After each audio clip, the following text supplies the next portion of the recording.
What's going on, guys? I have a knife to show this week, but before I get to that, there was some sad news just, I believe it was yesterday, in the knife community.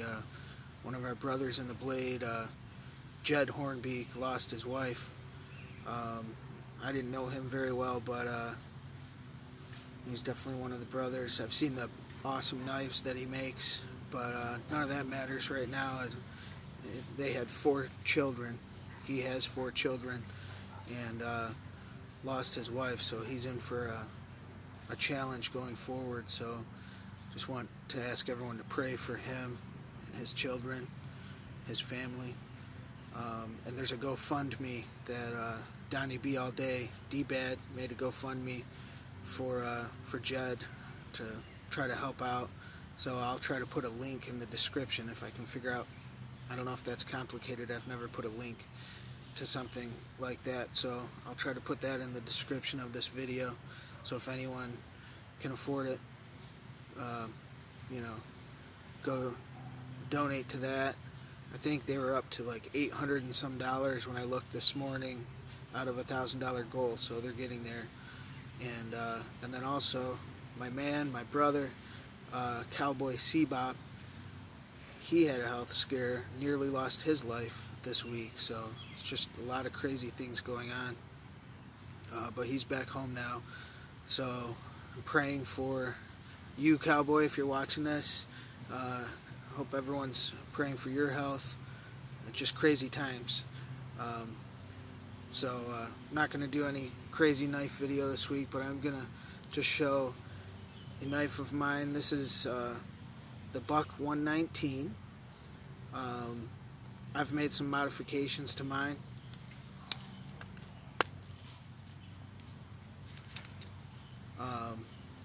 Most of you are probably familiar with the Buck 119. You probably notice I've dropped the tip. The one thing I love the original Buck 119. It's awesome, but it was just a little bit too much of a upsweep, pointy tip there, that I wanted to make the tip a little bit more of a drop point, make it unique. So that's what I did with mine. And then also the handle. There's nothing wrong with the handle that it comes with, but it can be a little bit slick if it gets wet. So I wrapped the handle in paracord and kind of coated it with Gorilla Glue. It's not the prettiest thing in the world, but it feels good. Easy to grip that.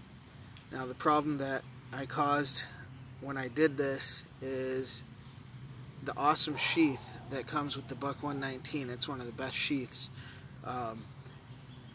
It won't snap over this handle because I made the handle too thick with the paracord, so I ended up making my own. This is actually the first time I ever made my own sheath. Made it out of, I just bought some leather at a leather shop, like a square foot of leather, and made a sheath. And that's this sheath here. And the one issue I was running into with this sheath was that the knife would fit just a little bit loose, where, if I tip it upside down, it would fall out. If I tipped it upside down like this, it would fall out. And I experimented with binder clips, if you know what those are. I put a couple binder clips on the spine of the sheath just to squeeze it, just to experiment, and it worked beautifully to make the sheath just hug this blade so that it just squeezes in there, squeezes in and hangs onto the blade.